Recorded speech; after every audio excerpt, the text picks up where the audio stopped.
찬미 예수님 이승환 신본 신부입니다. 여러분의 시간을 소중하니까 빠른 배속으로 보시는 걸 추천을 드리고요.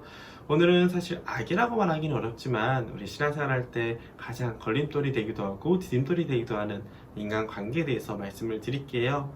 사실 여행 중에 만나는 재난이라고 저는 이야기도 하는데 이런 식으로 비하면 좋을 것 같죠.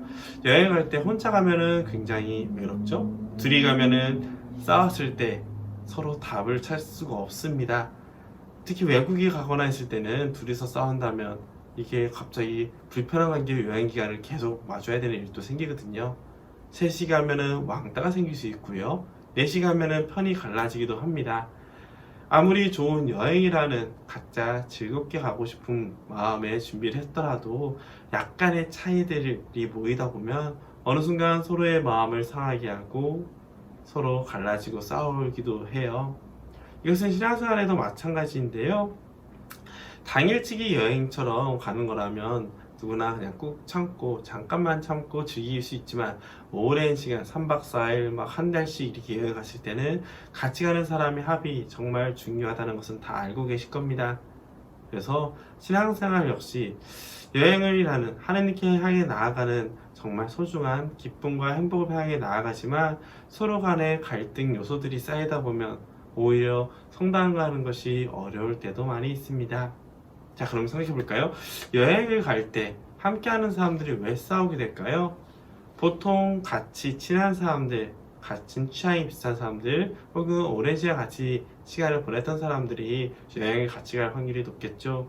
하지만 각자가 가지고 있는 아무리 친하다 하더라도 우리는 모두가 완전히 똑같은 생각을 하지 않기 때문에 생각의 약간의 차이, 그리고 각자가 처한 상황의 차이, 누구는 건강하고 누구는 좀 컨디션이 안 좋은다면 많은 여행지를 가는 것보다는 또 누구는 또 방에서 쉬고 싶겠죠. 또 누구는 자연 풍경이 좋은 곳을 좋아할 거고 누구는 사람이 많은 곳 혹은 누구는 시장길을 좋아할 겁니다.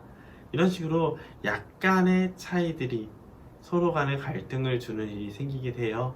그럴 때 좋은 여행을 한다 하는 방법은 이런 것이겠죠. 한 장소에 가서 각자가 원하는 것이 있으면 일정 시간은 각자가 원하는 것 하되 중요한 순간에는 다 같이 모여서 함께하는 것을 선택한다면 서로가 기쁘면서 나아갈 수 있는 여행이 될 겁니다. 이렇게 서로 각자가 너무 배려를 하면서 각자가 오히려 불편함을 감추기보다는 자신의 마음을 있는 그대로 서로 열어주면서 솔직한 마음으로 대하지만 서로를 존중하고 배려하는 자세를 가질 때 여행길은 훨씬 더 즐겁고 재밌게 됩니다. 하지만 자신의 마음을 속이고 혹은 숨기고 배려한다는 이유로 혹은 내가 하고 싶은 것을 얻기 위해서 서로의 마음을 착한 마음을 이용한다면 그것만큼 나쁜 것은 또 없겠죠. 그러면 불신이 점점점 커져서 이 여행 자체를 위협하게 됩니다. 이런 모습들은 신앙생활에서도 마찬가지일 거예요. 사람들이 가지고 있는 작은 욕심들이 모이다 보면 어느 순간 죽음의 문화가 생긴다고 말씀드렸죠. 나와 함께 성당에서 같은 본당에서 같은 공동체에서 하는 사람들도 각자가 자라난 환경이 다르고 생각이 다르고 취향이 다릅니다. 하지만 하느님을 향해 나아간다는 공동체 마음이 있겠죠. 그래서 우리가 공동체 생활을 할 때 너무 인간적인 관계로 맺어지려는 것을 조심해야 되는 이유도 여기에 있습니다.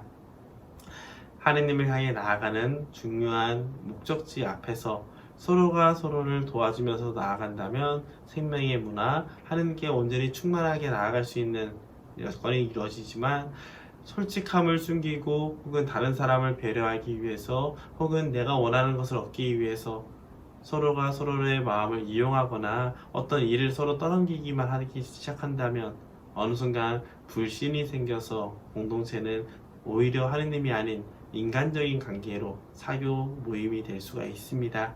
그러면 어느 순간 공동체가 서서히 와해되겠죠. 그렇기 때문에 나 혼자 힘으로 해결하기 어려운 이런 상황에서 어떻게 해야 될까?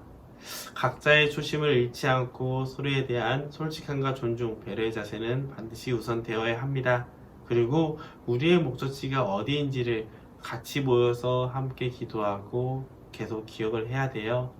하느님께 향해 나아가는 데 있어서 다른 사람을 평가하고 재단하는 것은 영적 지도자들에게 맡길 몫이고 서로가 서로에게 불편한 것이 있으면 그것을 있는 그대로 얘기를 하되 하지만 그것을 통해서 이 사람이 변하기를 혹은 공동체가 내 취향대로만 바뀌기를 바라기보다는 내가 하는 것에 집중하면서 다른 사람을 인정하고 함께 나아가려고 하는 자세가 중요합니다.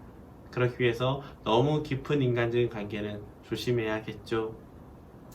그래서 저는 이런 비유를 많이 합니다. 마음은 하늘을 향하되 나의 시선은 공동체의 약함을 볼 줄 알아야 한다 이죠. 그리고 공동체의 약점을 봤을 때 내가 할 수 있는 것은 하되 그것의 결실은 하느님께 맡기는 자세가 필요합니다. 누군가가 해주기만을 바라거나 혹은 이왕이면 나에게 유리한 것이 좋다라는 식의 생각은 오히려 공동체 안에 예수님이 자리 잡게 하는데 어려움을 가지게 됩니다. 또 나만 아니면 된다는 생각은 공동체가 서서히 활력을 잃고 흩어지게 만드는 일이 되겠죠.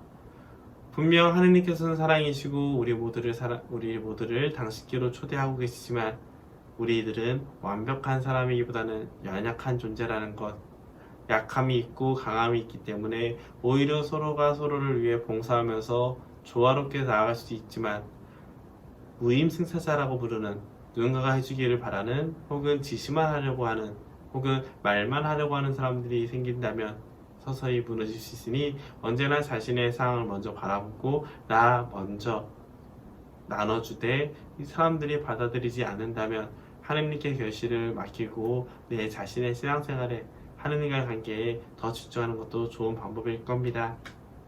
그래서 오늘 저는 마무리하는 말로 이렇게 말씀드리고 싶어요. 작은 욕심이 모여서 악한 상황을 만들어낸다면 오히려 작은 마음들이 모여서 선한 마음들이 모여서 하느님께 향해 나아가는 공동체도 이루어질 수 있다는 사실, 그 사실을 기억하면서 이번 시간에도 내 안에 그리고 우리 공동체 안에 하느님이 함께 하시기를 기도하는 시간 되시기 바랍니다. 들어주셔서 감사드립니다. 이번은 또 주님과 함께 기쁜 시간 가지시기 바랍니다. 수고하셨습니다.